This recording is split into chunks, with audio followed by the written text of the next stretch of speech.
Hello, friends, and welcome to episode 1037 of the Juicebox Podcast.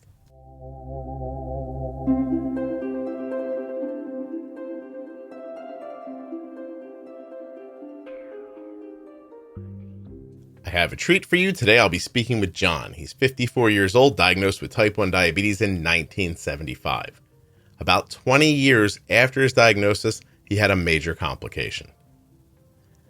John's a guy who's been giving himself his own insulin since third grade. He didn't have a glucose meter, and he would go sometimes years without testing his blood sugar. While you're listening, please remember that nothing you hear on the Juicebox Podcast should be considered advice, medical or otherwise. Always consult a physician before making any changes to your healthcare plan or becoming bold with insulin. BetterHelp.com/Juicebox. Save 10% off your first month of therapy. DrinkAG1.com/Juicebox. Get a free year supply of vitamin D and 5 free travel packs of AG1 with your first order. And save 40% off of your entire order at CozyEarth.com when you use the offer code JUICEBOX at checkout. Don't forget to check out the remastered Diabetes Pro Tip series. It begins at episode 1000 and runs through episode 1026. You can also find them at juiceboxpodcast.com and diabetesprotip.com. Today's conversation is sponsored by Omnipod, makers of the Omnipod DASH and the Omnipod 5. Learn more and get started today at omnipod.com/juicebox. The podcast is also sponsored by the Contour NextGen blood glucose meter. contournext.com/juicebox. You too can have an incredibly accurate meter. Did you think maybe yours was? Did you check? It might not be. Contour is. contournext.com/juicebox. All right. So, hey, I'm John. Was diagnosed in 1975 with type 1. A little over 20 years after that, I lost my sight completely from complications. Wow. How old were you in 75? 7 years old. I'm 54, so. Wow. I know you hate math, so. Listen, John, let's just get past it, 1975.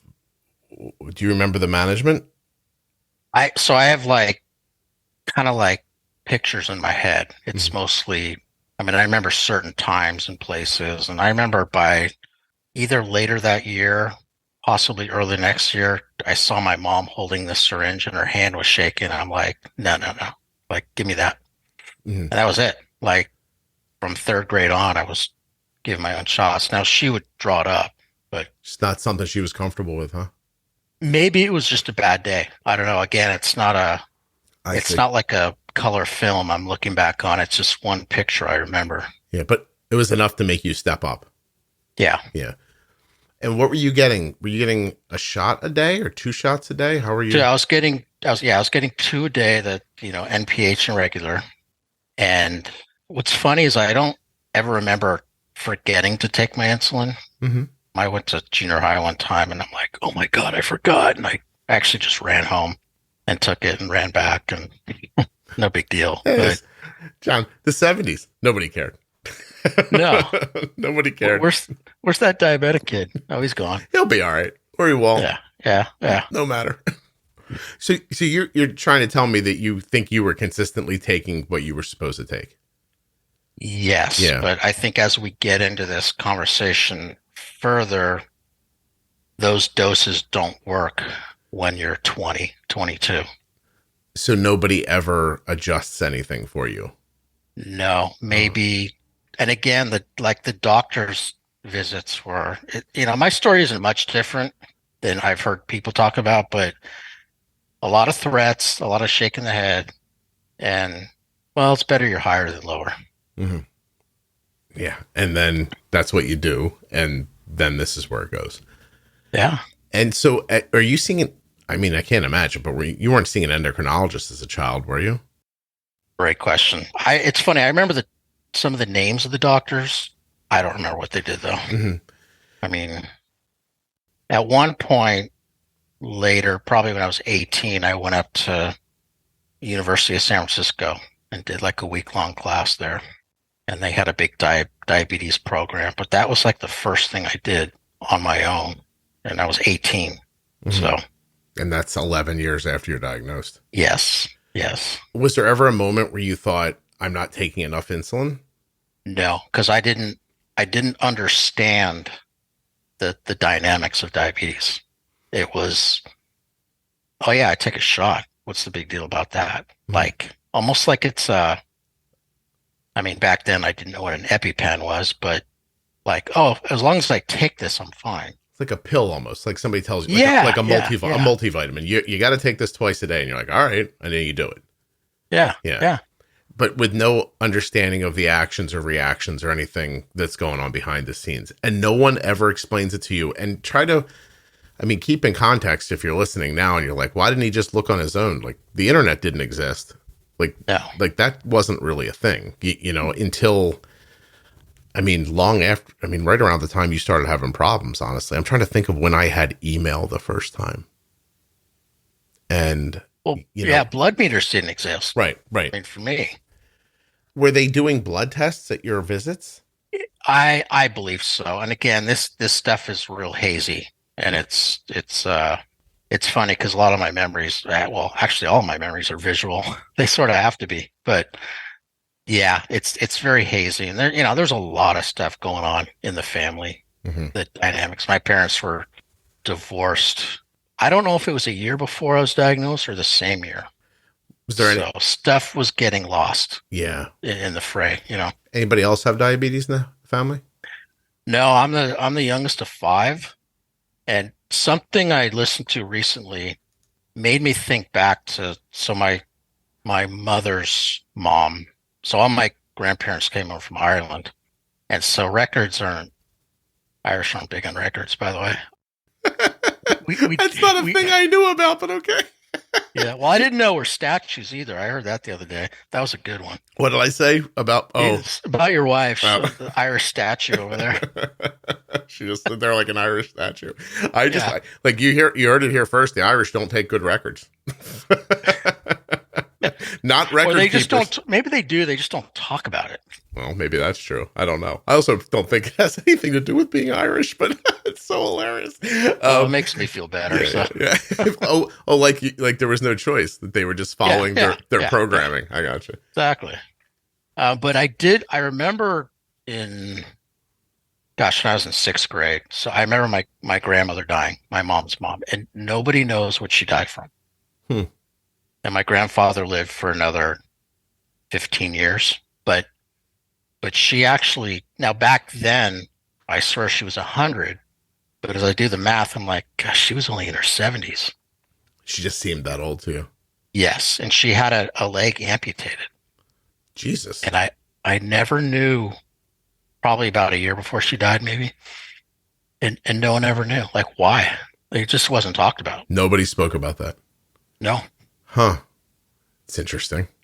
And then I'm like, could she have had some autoimmune? She wasn't taking insulin as far as I know, but who knows? Yeah, maybe. I mean, for a family member to have an amputation and for no one to know why, that is a strong example of how some families don't talk about things. Yeah, and I know my grandfather took care of her.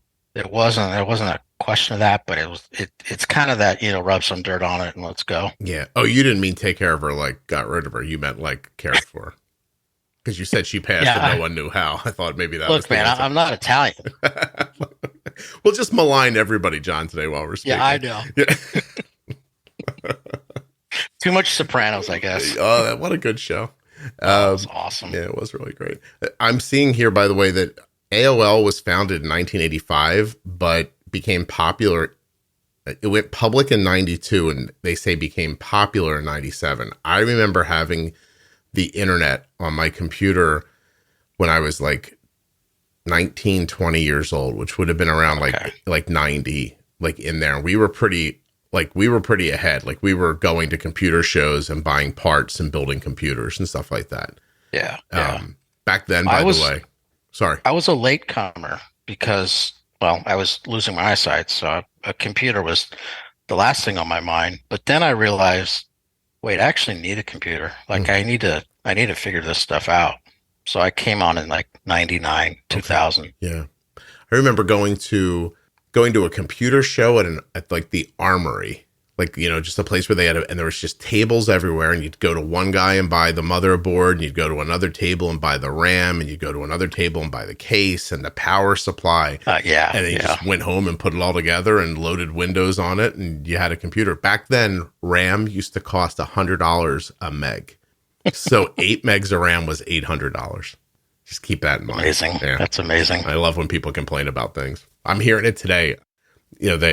This will be months later when somebody hears this, but Dexcom's getting really close to releasing the G7, and all people want to know is, well, when's it going to work with my T-Slim? When's it going to work with my Omnipod 5? And then there's always a couple of angry voices like, they don't care. I'm like, they don't care. They care plenty. Like it's a company. Yeah. They're trying to make their thing work with a thing. Like they care Right. plenty. Everybody just they lose sight of what things used to be. And I think things happen so quickly now. It's hard to have compassion for it anymore. Like, well, how come this isn't happening immediately? It was because it takes time, And by the Yeah. way, I used to pay $100 a meg for RAM. So stop saying I things. remember Yeah, the good old days when I complained about the size of a syringe. I mean, stop saying things are getting worse. They're not. They're getting smaller and faster and cheaper. yep. But anyway, okay, so there's kind of turmoil in your house. This is the entire time you're growing up, because you said your parents split up around the time you were Yeah. diagnosed. Do you end up living with your mom or your dad? Mom. And actually mom went to work. And the cool thing about, well, at the time it wasn't so cool, but I look back and appreciate what she did. She got a job and worked from like 5:30 a.m. till about 3. Mm-hmm. So she was home. Oh, she wanted to be home when you guys got home from school. Yes. Yeah. Yes. It's a good Which idea. didn't always work with my plans, but yeah. Were you trying to bring girls or weed into the house and your mom was home already? What's going on, John? Um, whatever. Yeah, whatever. I like that you've been willing to say everything you've said so far. When I asked what you were bringing to the house, you're like, I don't really want to comment on that. Well, I think I just answered it. So and healthcare is not on the forefront of anyone's mind. Like I'm assuming in your family's mind, John takes a shot, takes this other shot.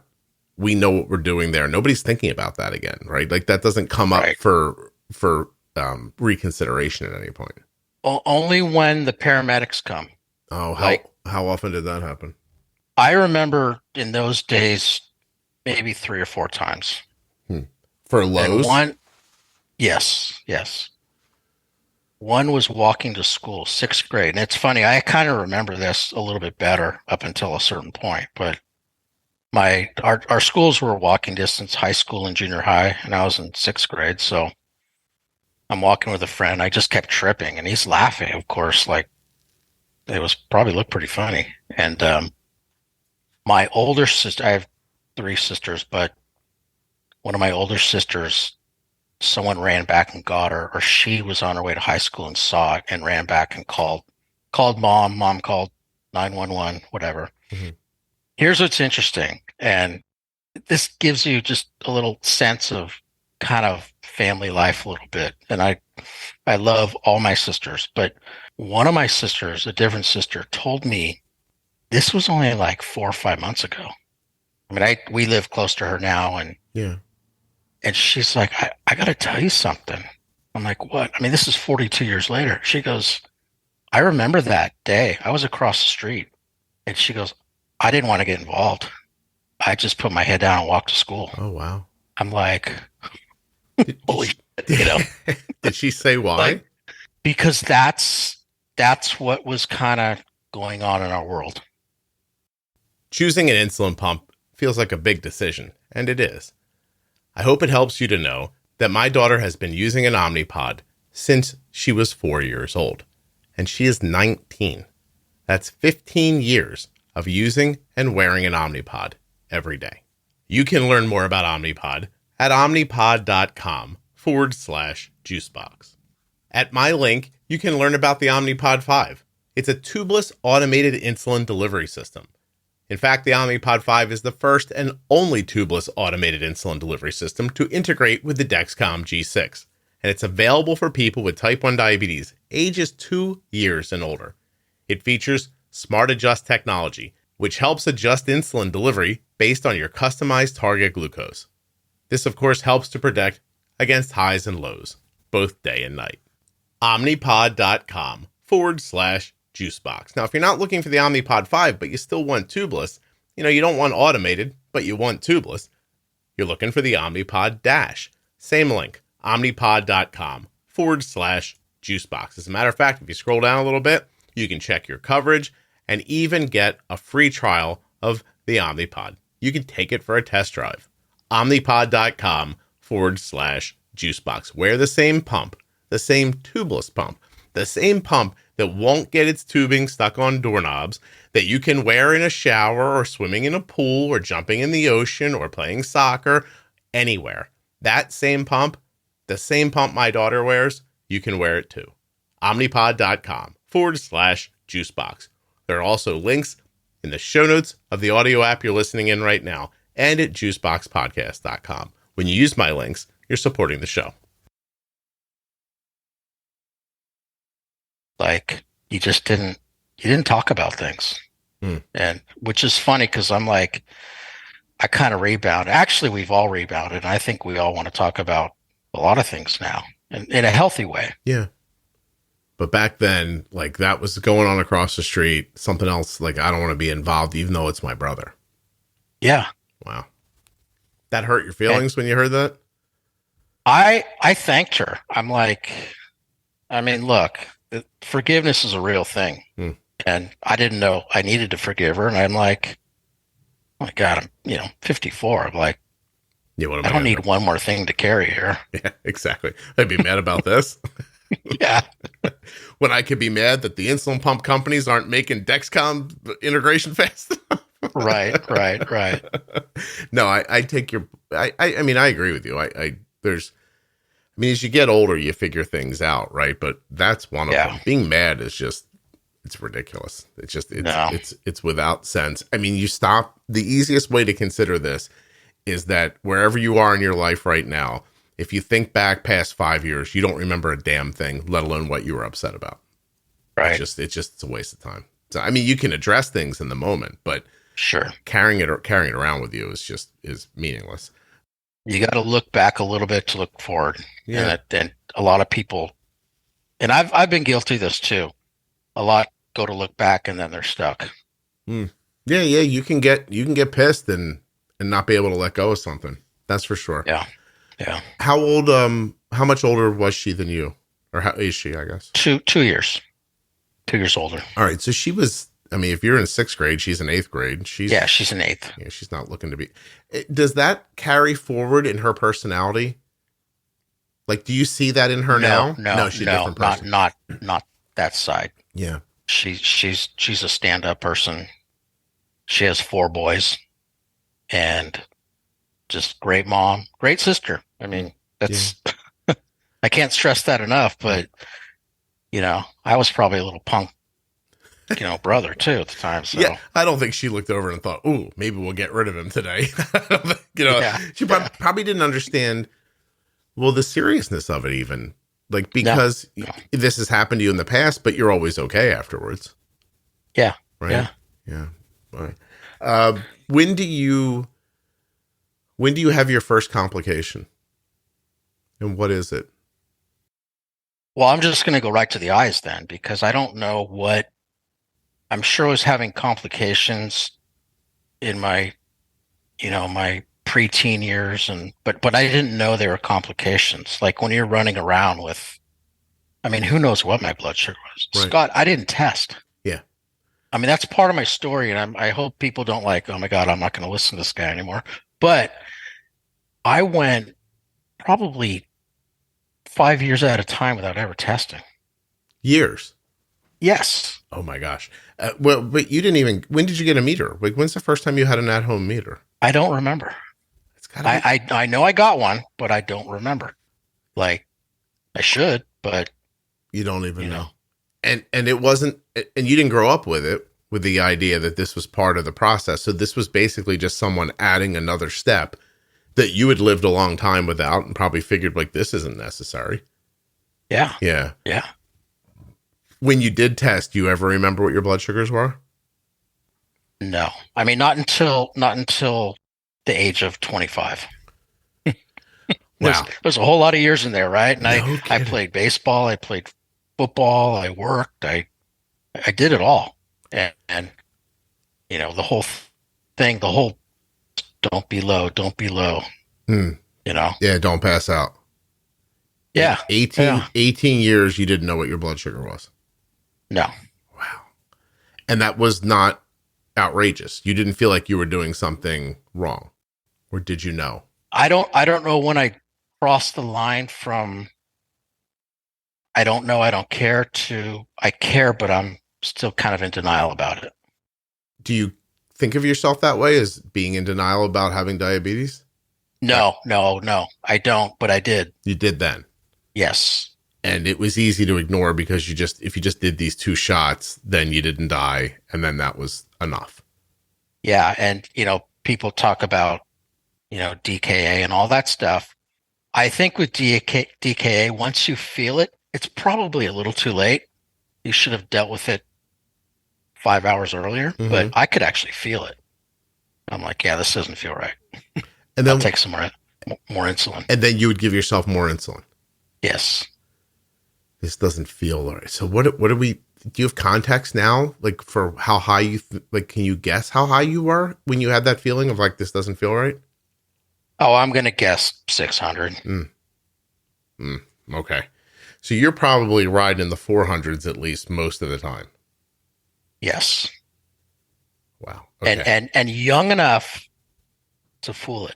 Like power through it. Yeah. And I didn't come on to talk about every other podcast, but I really enjoyed that conversation about I don't let diabetes stop me or whatever. Oh, I'm glad. like, that is such a double-edged sword, man. I'm so glad. I was worried when we did that one. No, you were on it. Okay. I mean, that was seriously, because there's 2 ways to look at that. Yeah. No, I imagine it's obviously everyone's not the same, but when I hear people say that and I can kind of sniff through what they're getting at, I imagine the story you're telling being their life. Yeah. Where like my blood sugar is 400, but I still went to school and I still did that. And then blah, blah, blah. I don't let diabetes get in my way. I'm like, Yeah. Okay. Yeah. Right. Well, I'm glad that resonated with you. I appreciate you sharing that with me. Thank you. Yeah. So when do you notice your sight, and does it wane? Does it go right away, or how does it happen? Every one of us gets a blood glucose meter, but we don't always get to choose. Sometimes the doctor just gives you one and they write a prescription for the one that they like or the one they're comfortable with.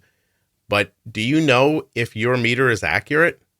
There are levels of accuracy in blood glucose meters. I think you should check out the Contour NextGen blood glucose meter at contournext.com/juicebox. It's possible, in fact, that the Contour NextGen could be cheaper for you in cash than you're paying right now for your test strips through your insurance company. And these test strips offer second chance testing. So you can kind of, hit the blood, not quite, move your hand, not quite get it right, bump into the blood, not get enough, and go back and get the rest.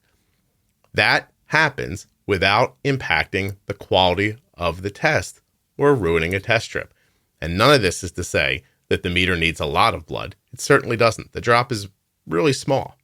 I'm just saying, if you fumble around or hit the blood and then, toss the thing on the floor by mistake and pick it back up, boom, go right back. You're still doing it. contournext.com/juicebox. Your blood glucose testing is very important, and you deserve accuracy. I know a lot of us have CGMs nowadays, but you still need a rock solid meter. Arden tests a number of times a week, even while she wears a Dexcom G7. contournext.com/juicebox. There's a button there where you can actually buy your strips and your meter online through 6 different retailers. Check around, see where you can get the best price. contournext.com/juicebox. I had two problems. So, well, I had a lot of problems, but I'll just talk about two of them. 1991, I was getting ready to start an electrical apprenticeship.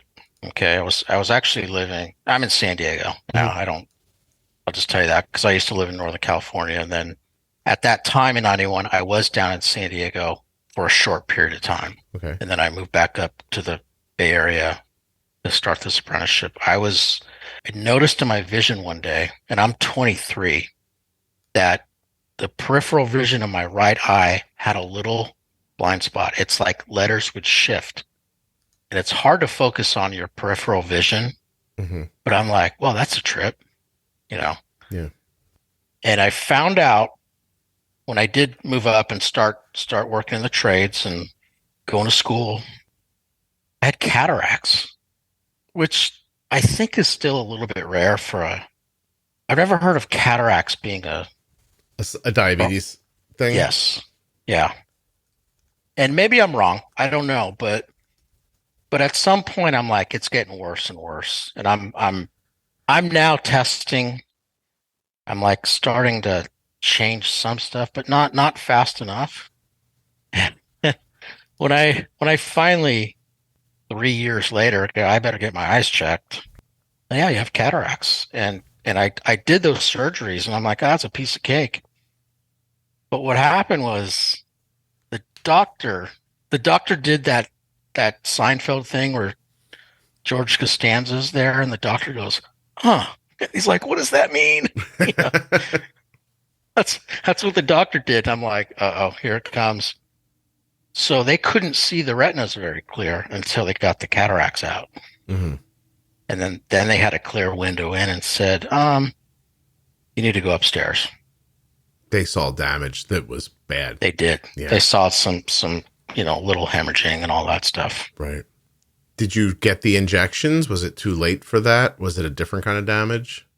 What injections? I don't know. People are on here all the time talking about taking needles in their eyeballs and like, did any of that happen? Yeah, but that was a different type of injection. That was nerve killing alcohol.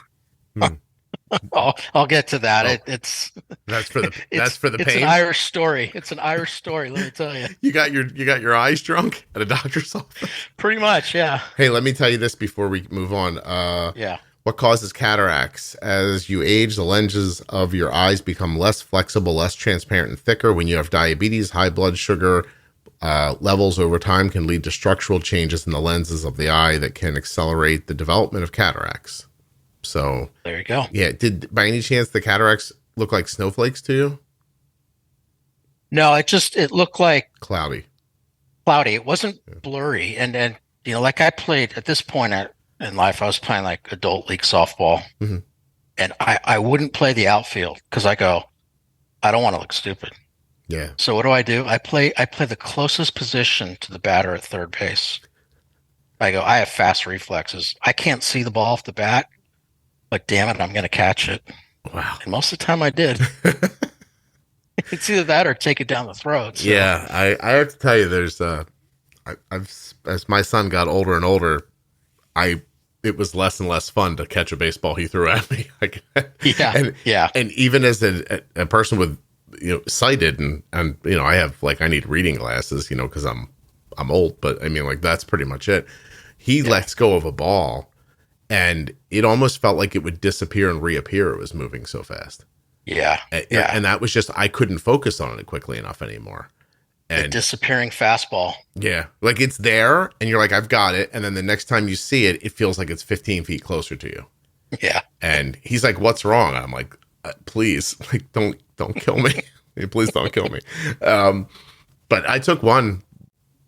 It caught the edge of my glove. I didn't get it completely in front. And luckily I redirected it and it went by my cheek and caught the side of my face. Yeah. And again, would have crushed me if it hit me. So I don't know what you were thinking. You should have stopped playing softball. Yeah, I should have. I did eventually, but yeah, I imagine. So what's that like? You're in that office and you recognize there's something seriously wrong.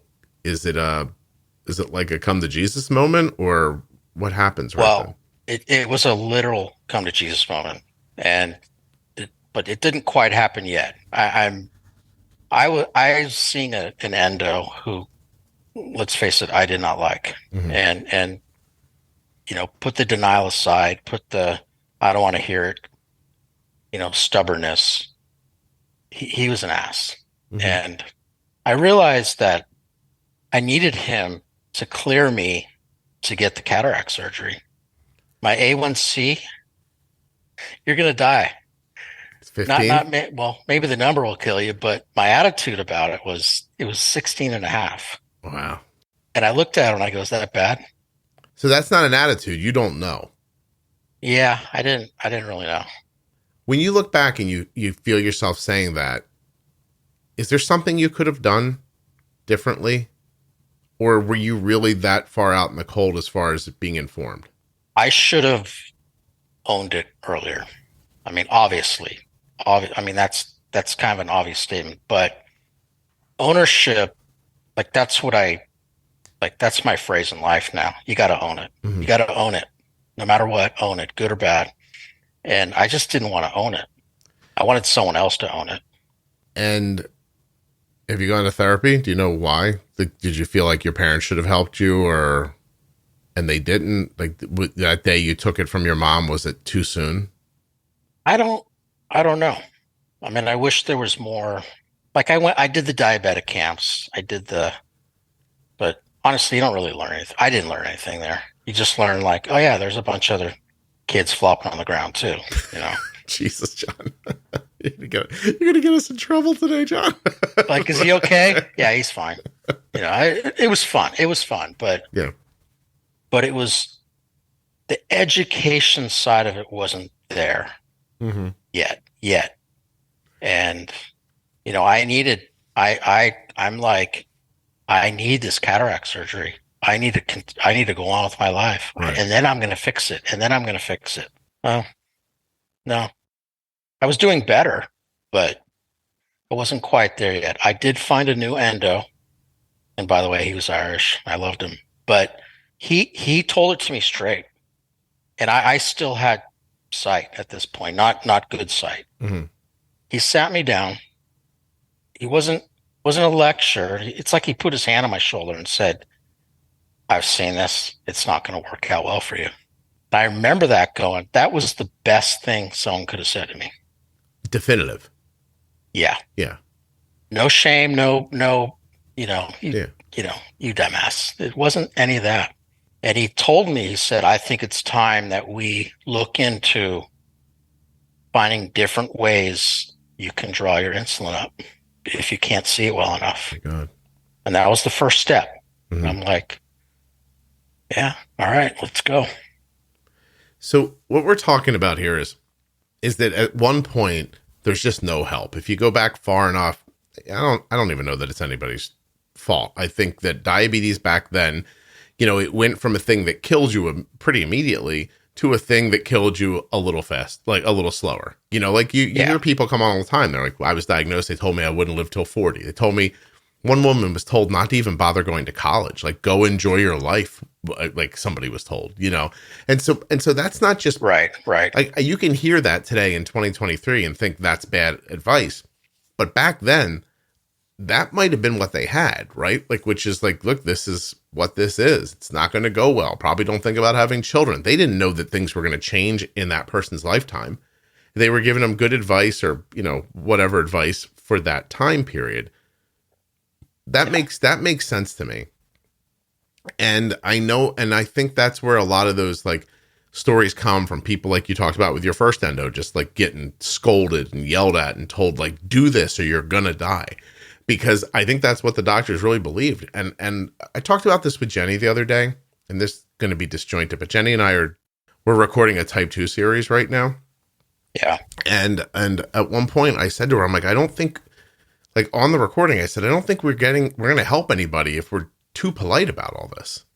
I think people really need to understand what you just said made me feel good about that decision. You're look, someone put it in concrete terms for me. This is where we're heading. Yeah. There's no hopefully it'll go better, or maybe if the guy's look, here's where we're going right now. This is it. And you have to accept it. And like you said, own it and then deal with it. You can't just keep pushing it off and pretending. And I'm a little worried that we've seen an overcorrection with feelings. Like, back then, nobody cared. Like, they were just like, Right. look, John, do this or this bad thing's going to happen. And now everybody's so nice to everybody. I wonder if they're losing a little bit of what it was that helped you, which was honesty, Yeah, possibly. Yeah. I would, I hope that's not the case, but usually, historically, people overcorrect. And the pendulum swings back too far the other direction when you're trying to fix the problem. So, yeah. Well, anyway, I'm sorry. So so he tells you this is it, here it comes, and you're now preparing for a life of not being able to see. Like, what do you have any vision now? Like, how do you see? Nothing. No, so when I started seeing the retina specialist, they started with all the laser treatments, and they were pretty intense, I guess, because I could feel a pinprick in the back of my eye. Mm-hmm. And then they're like, so they did all these vitrectomies. And I do remember, I had 4 of them. So my memory's a little hazy, but I remember on the table, and there's, like an operating room, there's like 20 people in there, but you only see one of them. And he's reading it to me like vitrectomy. I'm like, did you spell that? He goes, yeah. I go, can you spell it for me? And I'm just totally messing with him. He goes, why? I go, because I don't want to wake up and find out I had a vasectomy. I swear to you, dude, 20 people just started bursting out laughing, and then boom, I was out. You were gone. So, yeah. Like I had this, it's funny because denial, that sounds like denial, but I think I was owning it so much that I'm like, well, what did I expect? So, let's do it. But John, how old were you before you knew what was happening, even though it wasn't impacting you yet? Like, when's the moment? I don't know what the question here is. It's like, you've been walking around your whole life in a health situation that is hurting you, and you didn't know. But then there was a day when you knew. Is it in the eye doctor's office with the cataracts? Is it before that? Like, when are you aware versus when do you try to do something? I'm aware the whole time, but awareness and being proactive, it's 2 different things. No, I agree. And I think every now and again, if I had a low blood sugar and I was alone, that would be a sort of a, hey, you guessed wrong today. It's such a small step, and people are like, guessing? Why do you guess? I'm like, well, guessing's better than completely just not taking your insulin. Mm-hmm. Maybe. I don't know. I don't know. I don't look back and regret it in the way maybe I should, because it's too late. And I don't think regret turns to anything good. Yeah, no, I don't think you should regret it. I'm just trying to lay it out for people. Like, I think dealing with it obviously as well as I think anybody could.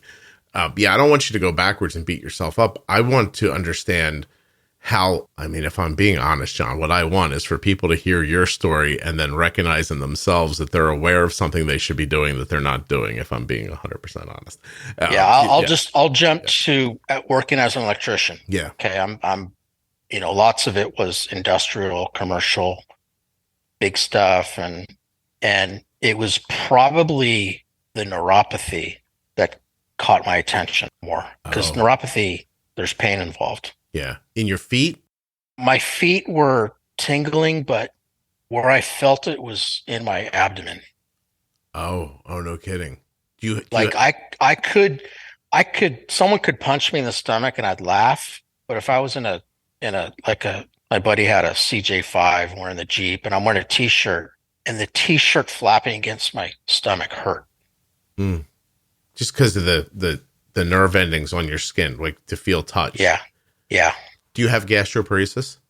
I don't believe so. That's interesting. Now that's gone. That stuff that's all gone. The neuropathy Once stuff the control. Yeah, I have a couple of numb spots like under some toes, but that's been like that for 25 years. It hasn't changed. Mm-hmm. And so when pain's involved, I'm like, That gets your attention. Let's start trying to make pain stop.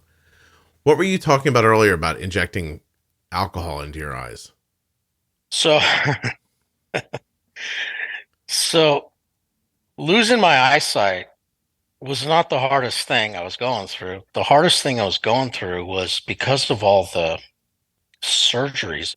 I went from being able to recognize someone in a room to being completely blind in about 6 months. I had 4 major surgeries in that time. My body was shutting down, man. Like bodies are not made to go under the knife that much. Yeah. So when I came out of it, I had the most excruciating pain in my eyeballs that I could even imagine. I didn't even care. I was still under this doctor's, the endo's help, and I was doing better, but all of a sudden I can't eat.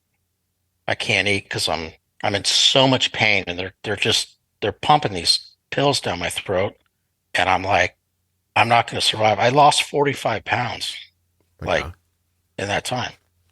What were the 4 surgeries? The vitrectomies. Just those, nothing on the rest of your body, but just those on your eyes. Just those. Beat you up like that. Yeah. And I could describe the pain to you, but I don't know if you really want to hear it. Well, we've already maligned Italians and Irish people. We could talk about the pain if you like. I can take it. All right. And I actually told this to someone recently, and they're like, okay, that's enough. So it was like somebody took my testicles and put them in my eye sockets and then put a vice grip around them. Wow. And so the alcohol shots were just to kill pain. And it worked for a day.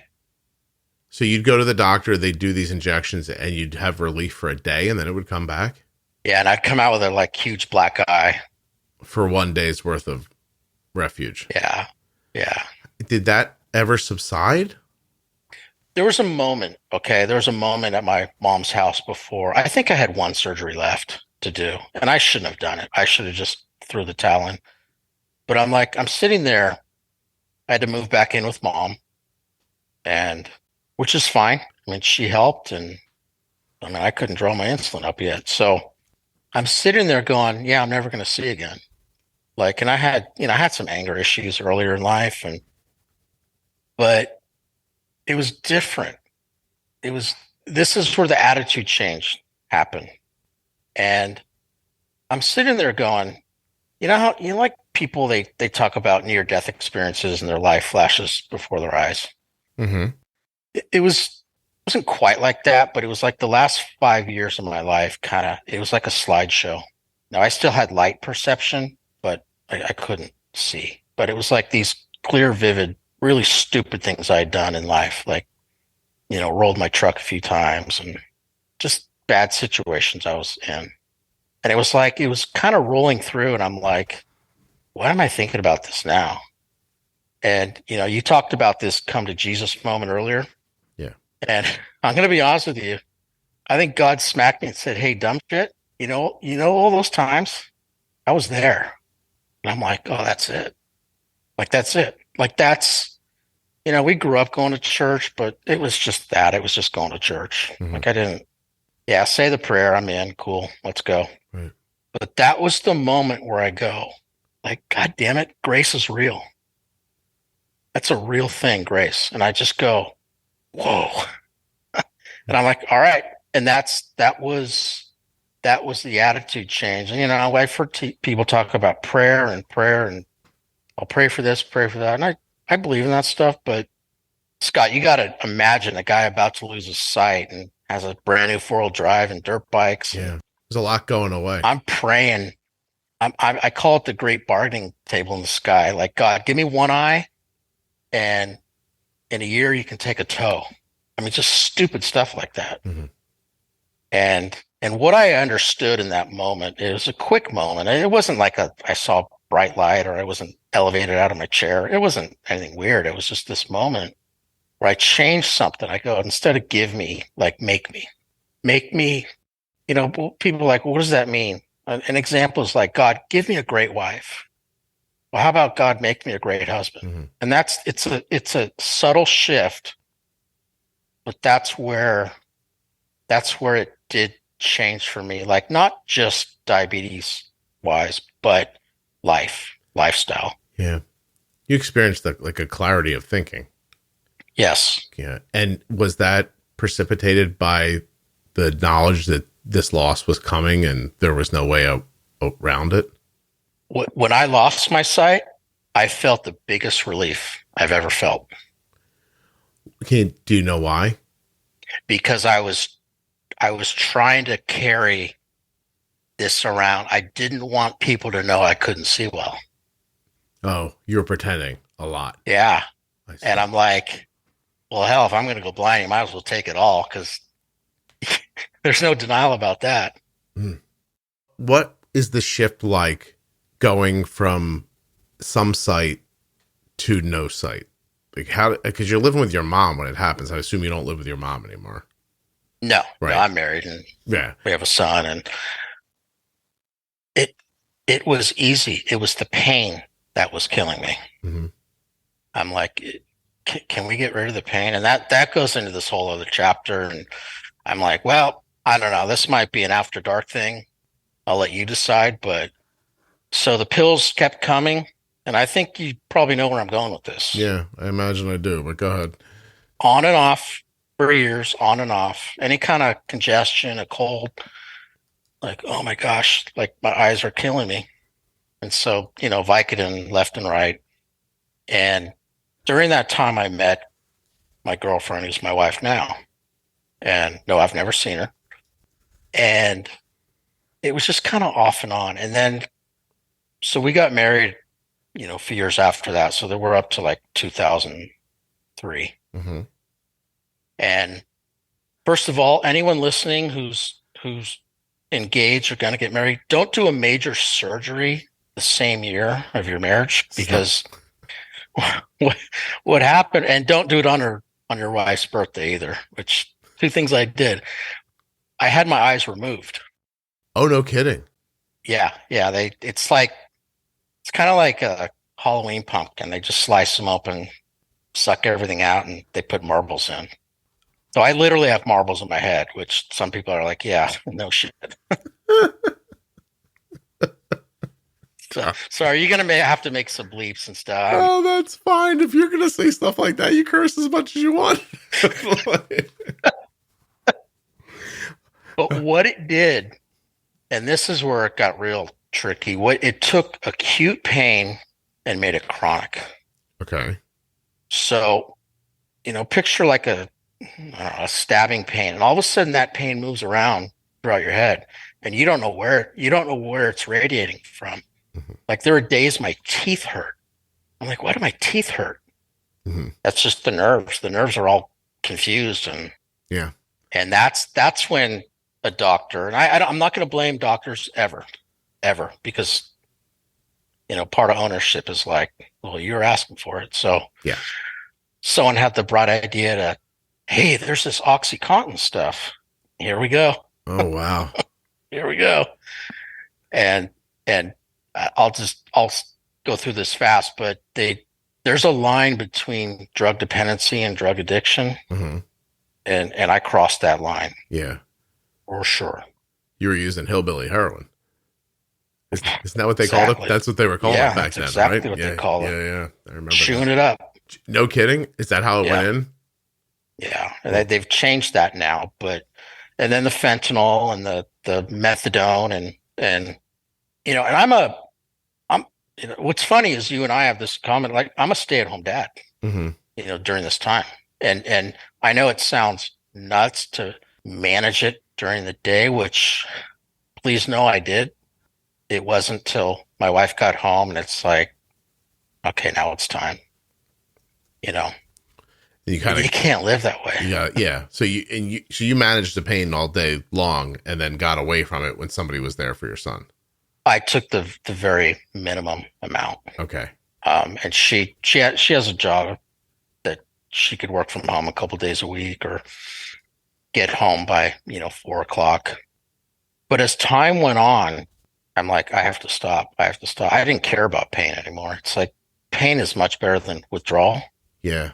And so 2009 now, my son's 4, and I called the Stanford Pain Clinic, and they have this. I heard about it through someone else, and I called them up and got this consultation visit. And I show up, and I tell them everything I'm taking. Like they're writing everything down, Mm-hmm.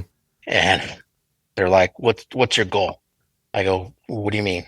Well, people come in here, and what they do is they reset the pain sensors in the brain. They give you all these weird trippy cocktails, and it kind of resets all your pain sensors. And they said some people leave here taking half. Some people leave here taking an eighth, a quarter. I go, oh no, you don't get it. I go, I'm done. This Like is I'm leaving here with Tylenol and ibuprofen. Like I'm done. And my wife said they all looked at each other and scribbled something again. Okay, when can you start? What do you think they scribbled? Lunatic. Like, no, like get him in now. Oh, he's ready. Oh, I see. Yes. I see. Yes. I see. And that worked? 10 days, done. No kidding. Yep. Can they make my knee stop hurting? Well, yeah, it's funny after that, at this point, I'm like 40s, and I come out and I'm like, wow, I have a lot of other pains I never really knew I had. Oh, all of a sudden you were aware, God, my back is stiff. All of a sudden I could feel, Yeah. like, geez. Yeah. Oh, you were covering a lot up with those meds. Oh my God, so much. And I do remember my first night in there, and I was waiting, I don't know, probably too long for the special cocktail to get on. Mhm. And so the doctor comes in, and he's a cool guy, and he's like reading my stuff, and he leaves, and he comes back and he goes, you were taking what? Like finally it clicked in his head when he looked at what I was taking and how much, because I was honest. I revealed it all. Mhm. He's like, are you kidding me? Wow. And no problems getting the meds back then, right? You could they'd fill those prescriptions endlessly. Then they would. Yeah. And I made sure, and this is what, when you're in, you're in. I told every doctor I saw, I said, look, I'm done. I went through this. I go, I won't ask you for anything, but I'm just letting you know that this is not part of my life anymore. You never went backwards? And I had 2 other I had a knee surgery and a couple shoulder surgeries, and yeah, there were some, and it was like, a few and done. Yeah. Like I didn't keep it. I didn't refill it. I handed it to my wife. I go, give me 2 if I ask, but I'm not gonna. I had my shoulder reconstructed, and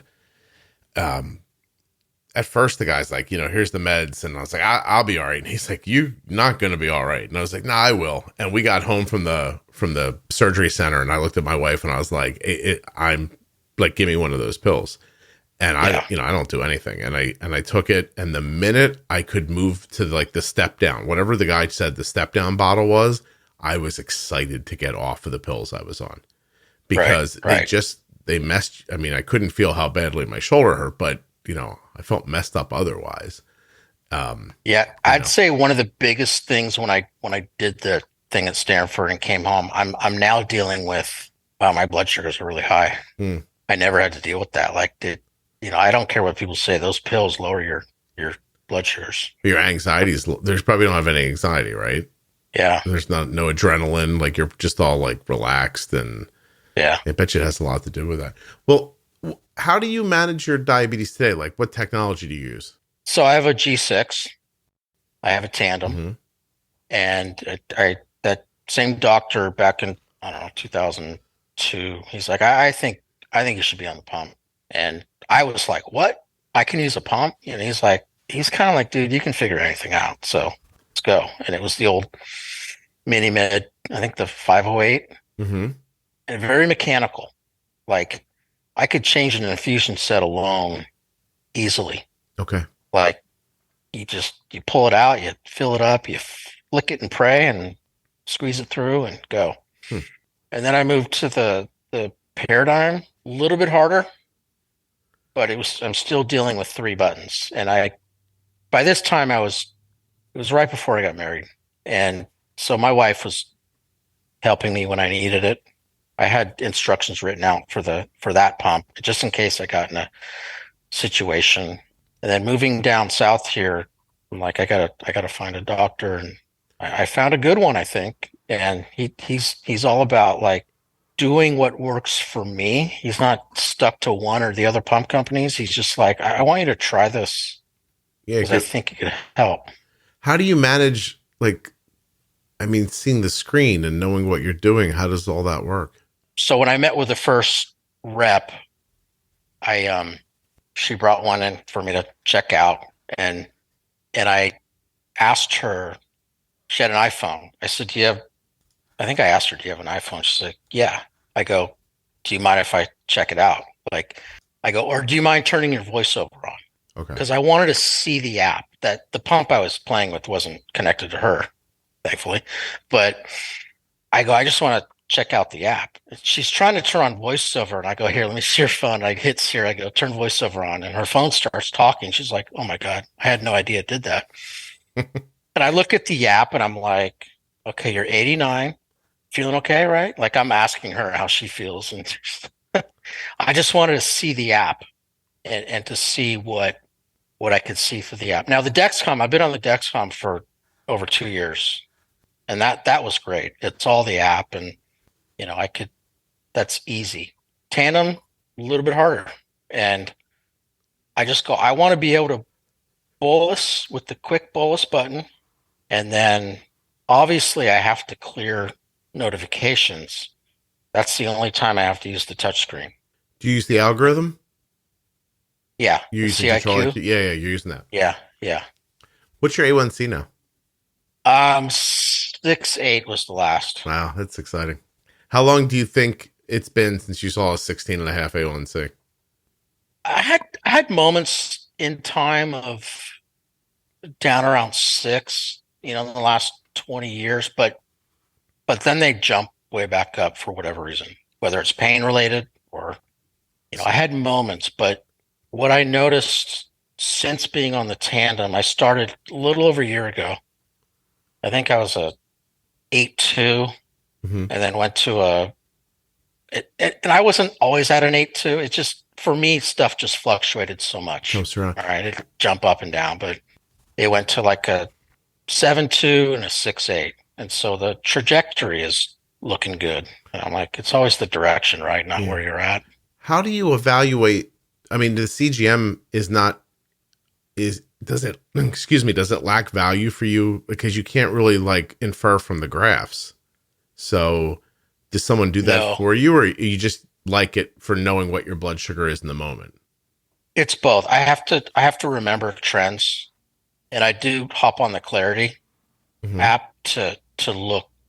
Yeah, you're right. I can't see the graph, but I can remember like, wow, at this time every day, my numbers go up. At this time I go down. I go, well, I'm taking enough insulin. That's a basal thing.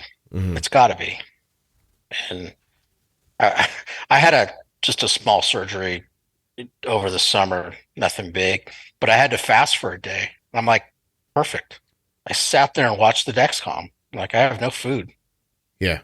And I saw, like, even though the early afternoon, I'm like, okay, I'm creeping up to 150.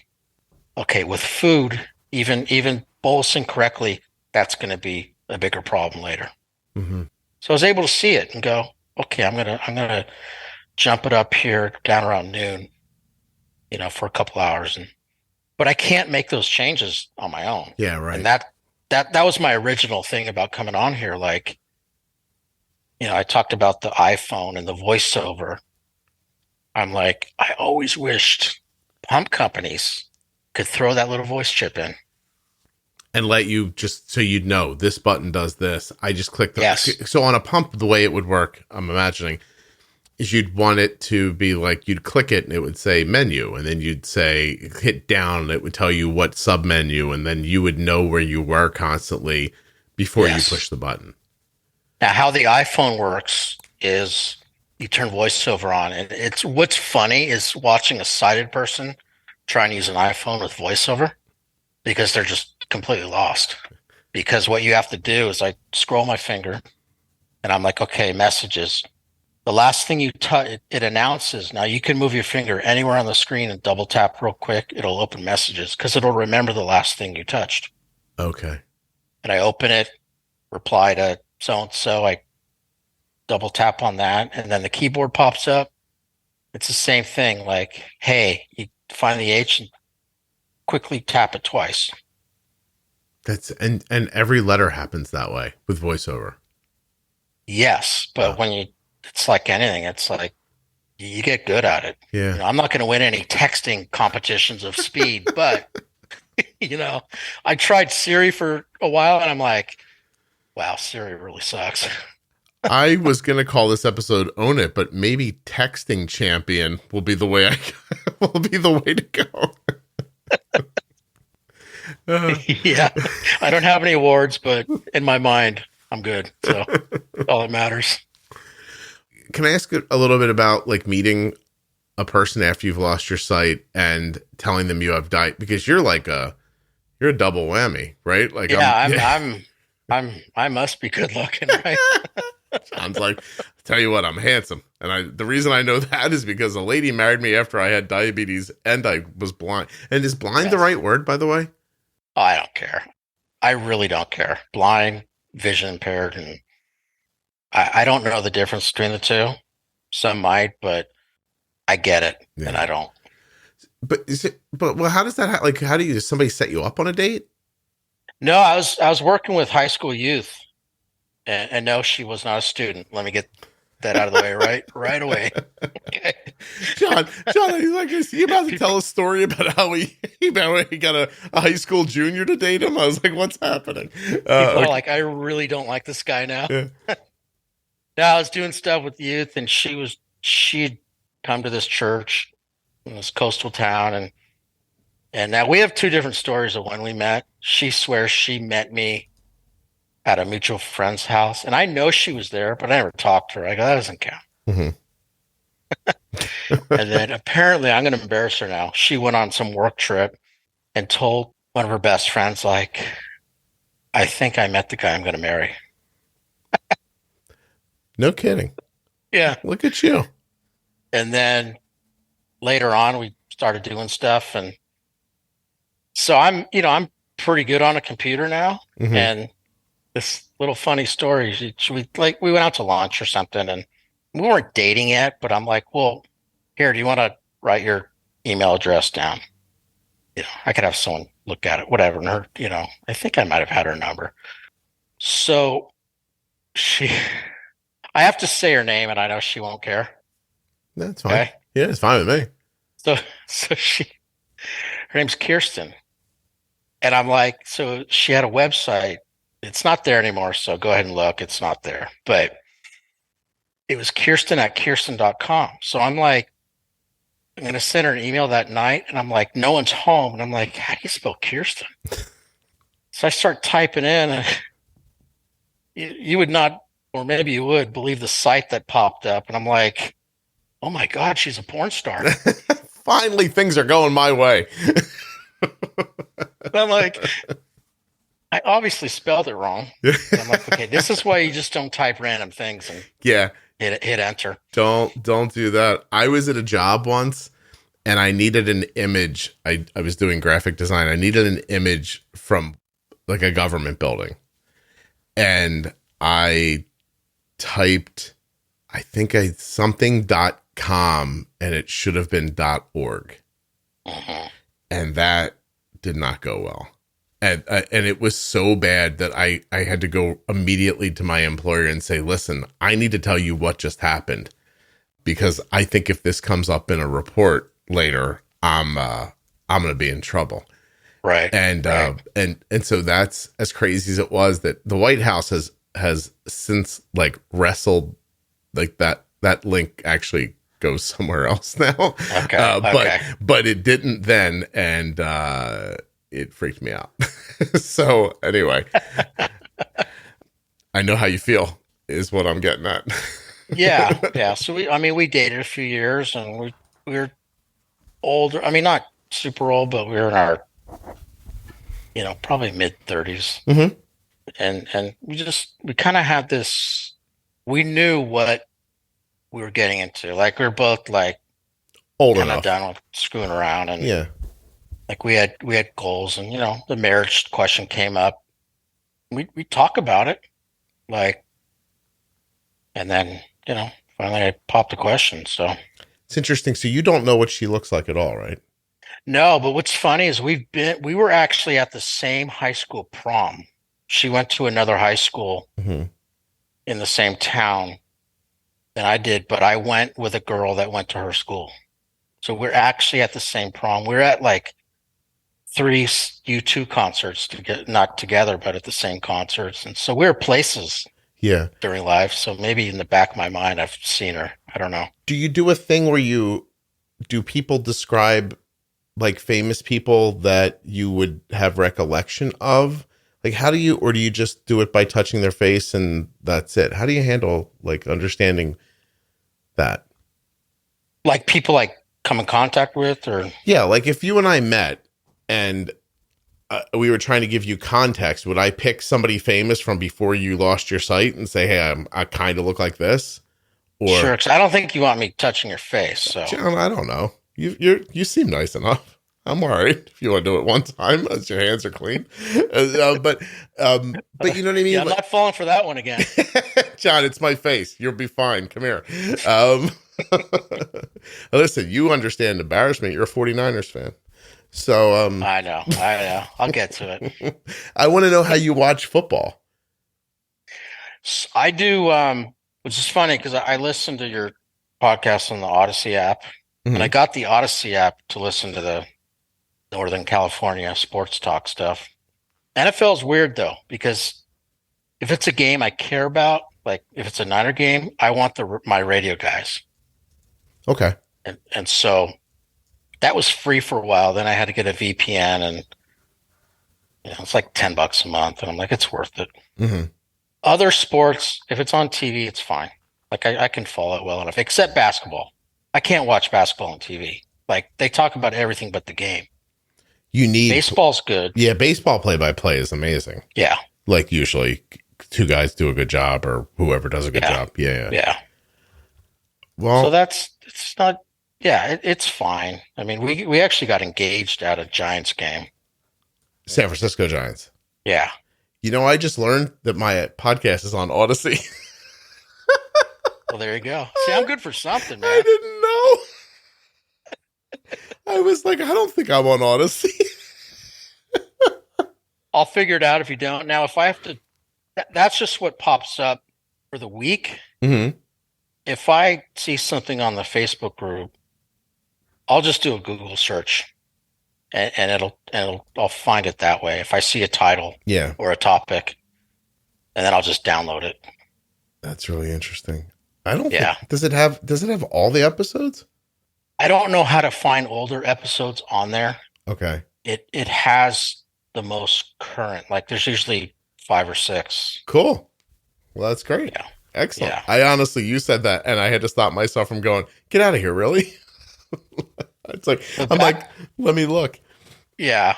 Back to the, who do you look like thing. People have to know the cutoff is about 1996. Yeah. Right. Yeah. Yeah. And so then if you say someone that's popular now, I'm like, so right. So you can watch a baseball game because you've seen a baseball game. Yes, I had, and that's a great point about being blind. I had years of sight, so I know how people behind the wheel are mostly idiots. So I can anticipate. Yeah, don't trust that guy. No kidding. Yeah. That motor's revving a little high. I'm gonna wait. I'll wait here at the corner for a second. Yeah. And so, have you ever tried watching a sport that you had never seen prior to being sighted? Yeah, we're in Ireland a couple of years ago, and they had this giant like nationwide hurling playoffs and tournament. And I'm just like, it's just a lot of screaming, and I don't really get this game. Yeah, but everybody was into it. That's how I feel when I watch soccer. When the World Cup was on, I was at my sisters, and some of my nephews were into it.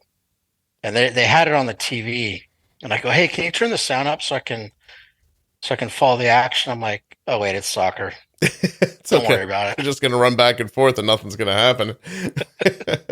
Well, Sorry, soccer fans. oh, my son and I tried to watch that last game, and we just sat there incredulous. We were like, what is happening? Like, when is something going to happen? Just Yeah, like, yeah, yeah. I know. Listen, I don't want to hear about it. I know people love soccer, and I'm whatever. It's just I didn't grow up with it, and it just doesn't grab me. But anyway, I'm sure people are like, "Well, baseball is boring." I'm like, "That's fine. Don't like baseball. I don't care." Right. Anyway, so how do you? I mean, obviously, audio is a big thing for you, but still, how do you find a podcast? I was on a different, well, for years, I was on a different Facebook group. It was a tandem group. Mm-hmm. And everyone kept talking about this Juicebox thing. Everyone. They badgered you into it? Huh? You got No, badgered? I'm like, let me try it. I did a quick search and boom, I think someone put a link and I just hit it and I'm like, huh. I'm like, okay, how do I listen? Because I've obviously know what a podcast is. I've been on a podcast, but I've never really listened to podcasts. Mm-hmm. And what's funny is it took me, what, 40, I don't know, 46, 47 years of type 1 to like, oh yeah, there's a whole community out there. Be interested, yeah, in learning more about it. Yeah. Oh, that's really interesting. Yeah, I know people are so kind about how they talk about the show. I mean, generally speaking, I did get a review recently. I don't think the lady likes me very much, but that's okay. And but generally speaking, like listeners are very kind about how they share the show. Yeah. And it really is how it ends up growing. But what did you expect when you got there? Like, I mean, you can't care that much about them. Well, I'm talking for you, but do you care much about management talk? Yeah, I care. Like, I guess I break it down in two ways. There's educational and there's stories. Like mine is going to be a story. Yeah. I mean, there's some education in it, but I think it's interesting people's paths. But the stuff I've really gotten into, is the stuff on, thyroid and what's the iron deficiency stuff. Mm-hmm. Because I see a nephrologist. I mean, you could probably imagine what my kidneys look like, but they've been stable like for many years. Wow. They just so much damage was done early that I it's hard with the CIQ sometimes because with compromised kidneys, insulin can have a prolonged half-life. Oh, I see. No kidding. So yeah, so even though I have 0 on board, I might have 3 units on board. Like I've probably discovered that 10 years ago. The insulin, I never knew it. Insulin seems to have a longer effect with you in time. Yeah. I see. Yeah, and usually on the back end. Do you spend any time wondering what's going to happen next, if something's going to happen next?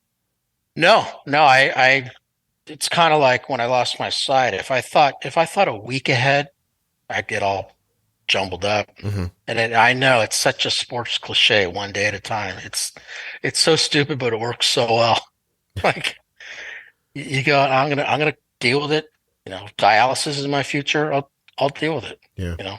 I don't want it, and I'm doing all I can to not do that. But yeah, you can drive yourself crazy with anything. Like, what am I going to look like in a year from now? I don't know. Yeah, just do the best you can, take care of yourself, and hope everything. How about the pain you said in your abdomen's gone? So that stuff is cleared from just bringing your blood sugars down. Yes. Okay. How do you eat? Do you have an eating style that you maintain, or just whatever you're thinking about? Generally 2 meals a day. Okay. I get up and I have a lot of insomnia, and that's just kind of this whole other thing. And I notice my numbers can be off. Sleep's an amazing thing, Yeah. And just not sleeping can cause your numbers to go off. But I think that's more of the blindness stuff. Like I have no light perception, and my body's like, my clock is like, Oh, you don't have a circadian rhythm at all. yes. Oh, there's nothing you can do about that. More drugs, and I'm like, you know what? I take enough stuff. Okay. It's just it's not. What happens is probably twice a month I get into this rhythm of I'm falling asleep at 3, 4, 5 a.m. and I I try not to sleep till noon. Sometimes I get 2 hours and I go, okay. The sooner I get up, the quicker your my body will rhythm's reset. gonna come back. Yeah, you can get back to bed at a reasonable time. How do you I mean, what about I hate to ask like this, but like can you work? Well, a lot of the stuff I did with the youth, that was all volunteer. Mm-hmm. I did a run with the California State Rehab, to find a job. I'm going to tell you something. I was not impressed. Didn't feel that helpful. I didn't have to work, but I'll give you a quick example. Like I signed up, said, okay, you go to San Francisco like for 3 days, all day. I got a ride up there and figured out where I was going in the building, and I'm sitting there, and this guy comes in. He starts giving me all these different tests. Now he's writing stuff down, but then he comes in with an algebra test. Now I know algebra, Mm-hmm. but when you can't see algebra, you don't know algebra. I'm like, are you serious?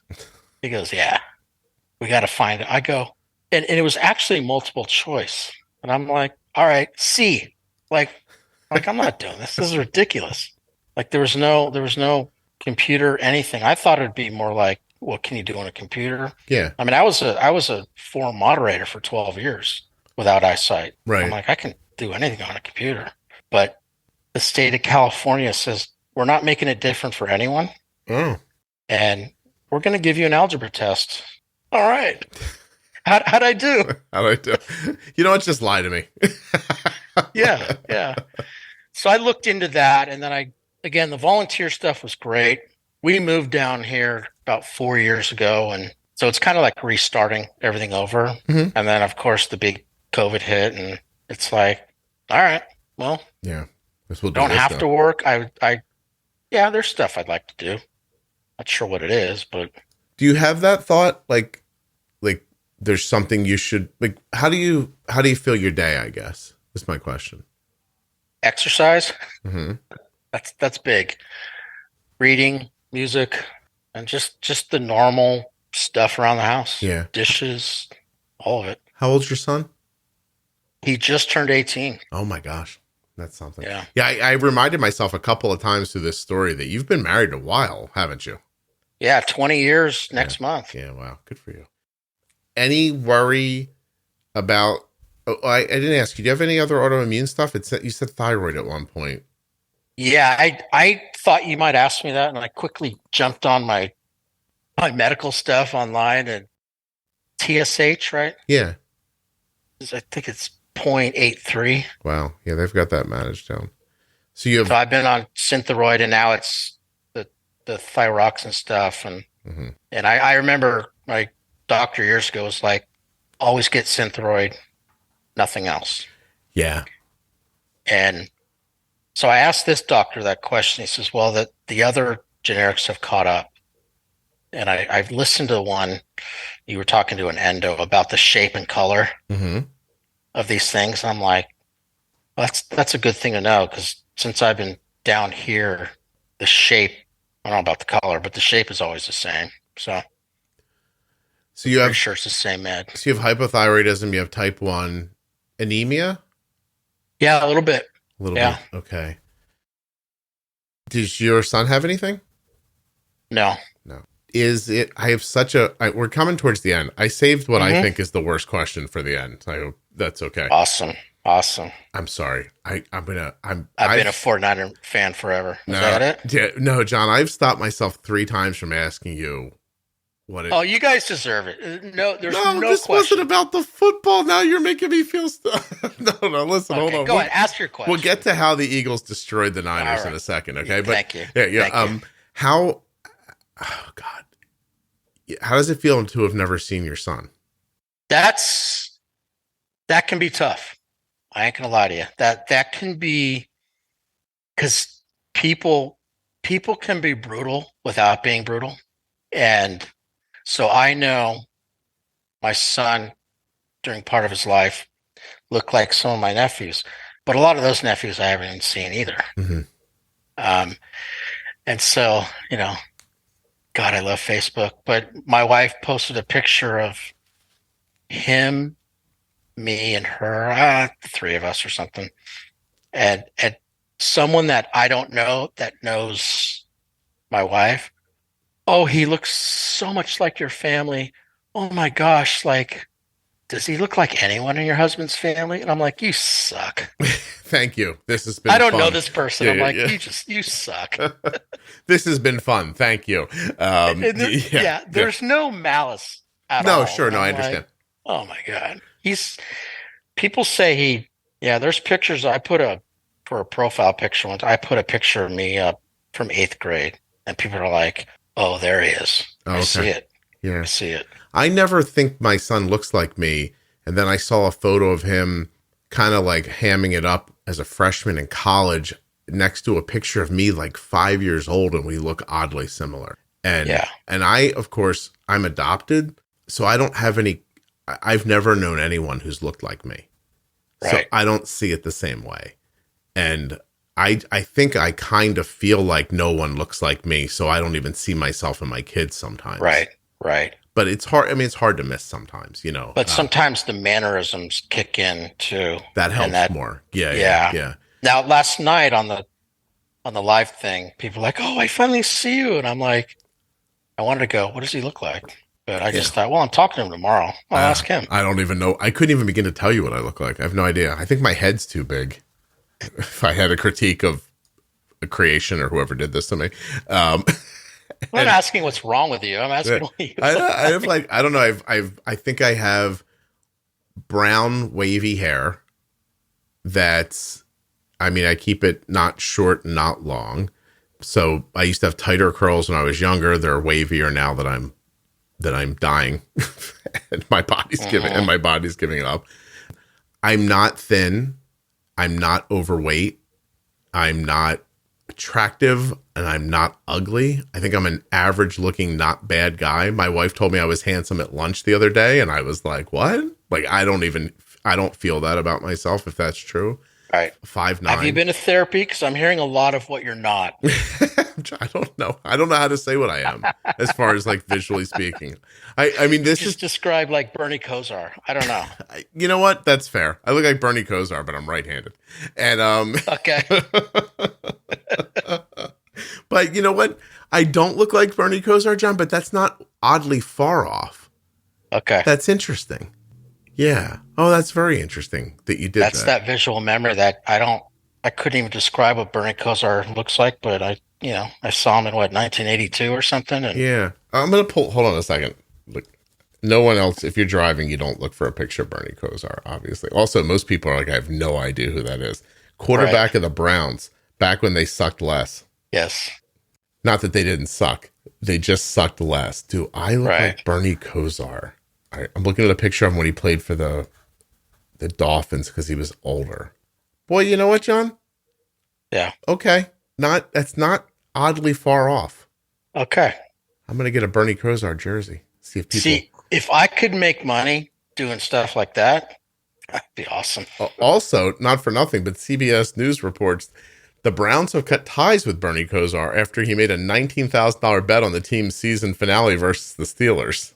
Oh, well, I would have bet on the Steelers, too. The analyst on the pregame show. I guess he does the pregame analysis. Okay. He's almost 60 years old. How about that? Bernie, you can't bet on sports when you're working them, buddy. Yeah. It doesn't work. You can't do that. All right. Now, in fairness, when I was growing up, and probably the way you became a Niners fan, they were a monster. Right. Joe Montana. Then Montana leaves, and you think, oh, they're never going to be good again. And the next guy's just as good, if not better. It seemed unfair even. Right. But the other night, now, not that you guys haven't been through a thing this season, like with the quarterbacks getting hurt and everything. Sure. But I'm going to tell you, John, the injury the kid got, I mean, when's the last time you heard anybody get a UCL injury in a football game? I've never heard of a UCL. Right? It's So a baseball there you injury. go. It's a baseball Yeah. injury.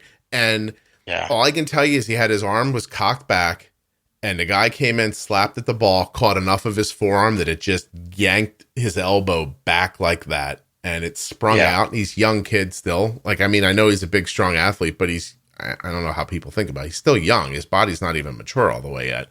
And that was it. And they played, not that you don't know, but did he throw one pass after they brought, and then they brought the next guy in, who, by the way, was Josh Johnson, who's played for like 48 teams. Yeah, and he's been in the league 20 years. Yeah. And by the way, but somehow looks like he's 23 years old, so good for him. But like, because you're looking at him in the face, you're like, he's been in the league 19 years. I'm like, that's not possible. He's 25. Like, what are we talking about? But apparently just a young looking guy. And he was outmatched, which he should have been. Like, don't get me wrong. But the Eagles fly around on defense, and he looked like a deer in headlights. And, you guys were, I mean, in all phases, you guys are better. Yeah. You guys are better. You guys are better all year. Like, we flew up and went to the Christmas Eve game. Mm-hmm. Like that, someone gave us tickets, and that was just a lot of fun. My son met Jerry Rice, by the way, that day. Got a picture with him. That's I'm very like, nice. he sucked. But no, I was happy. I was super happy. But better, just better. And they say home field advantage is a thing. Yeah. Also, and I'll tell you that contextually, the end of last season, I was one of those people who was like, we got to replace Jalen Hurts. Like, he's not going to do it. And then I don't know what that kid did over the off season, but he came back like a focused person, and he's just, he doesn't have, I don't think he's got even a terrific arm. He's a new age quarterback. And I think you're going to see them pluck as many guys like him out of college as they can moving forward. He's just, it's interesting and fun to watch him play. But anyway, once they gave the concussion to the backup, like to the fourth quarterback you guys have used this year. Kyle Juszczyk was next in line. Well, I thought they were going to but they let McCaffrey throw a pass. That's like how bad it was a screen. Yeah. And by the way, he hit the field, but there was no one in the television image when the ball hit the ground. I was like, where was that going? Like, as soon as he went down, I'm like, all right, what do you guys want to do? And then it was a Pee Wee football game after that. They handed off the ball until the game was over. Yeah. Do you remember Eric Allen? Sure. This is a kind of a name drop, and I actually didn't ever meet him, but my son played varsity football the last couple of years. One of Eric Allen's sons was on his team. Really? Yeah, because Eric Allen went to the high school here. My son goes to. And Eric Allen returned an interception for like 101 yards when I was a kid. It was against Boomer. One of the craziest things I ever saw in my life. When Boomer was with the Jets, right? Yes, I believe Sison? So. Yeah, I believe so. It was just amazing. It was just incredible. I met Troy Vincent at a Best Buy once. Okay. It was ridiculous.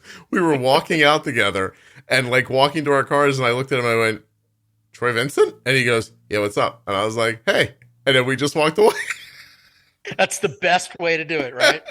I was just like, that's insane. Like, the cornerback, and it was like he was still playing. You know what I mean? He was at Best Buy grabbing something. Yeah. Like, we've lost half the listeners by now, but. Oh, you think so? It's the reason I did this at the end, John. I know. Yeah. I know. Man, I really appreciate you doing this. Like, sincerely, it was lovely talking to you. I feel like I could do it forever. So that's and Scott, the more I listen, the more I go, yeah, this will be fun.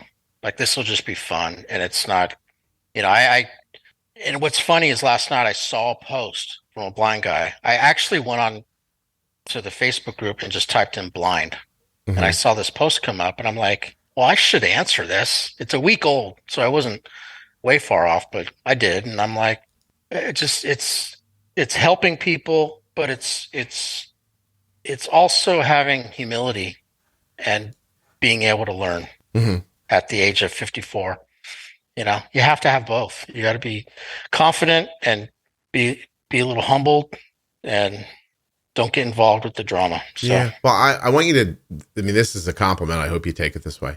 But I said to somebody recently, they're basically two different kinds of guys that come on the show. They're either really in touch with their feelings or they're really kind of manly men. Like there's but you're in the middle. You're interesting. I would love to talk to more men that think like you do. And always keep them guessing.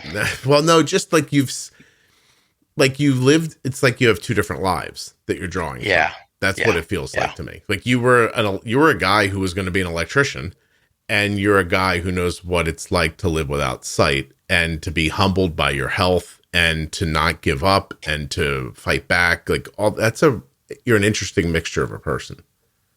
For sure. Well, thank you. Yeah, no, it's been really good talking to you. I appreciate it.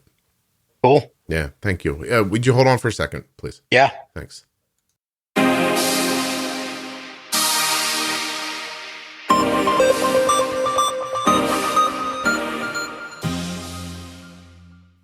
I can't thank John enough for coming on the show and sharing his story.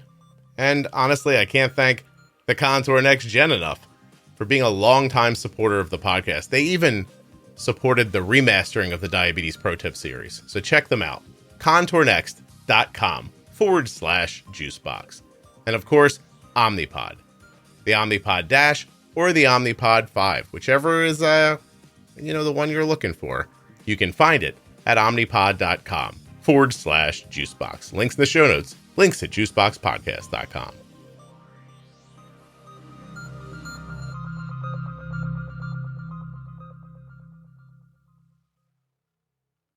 If you're enjoying the Juicebox podcast, please share it with someone else who you think might also enjoy it. And if you're really loving it, leave a 5-star rating and a thoughtful review in the Apple Podcast app or wherever you listen.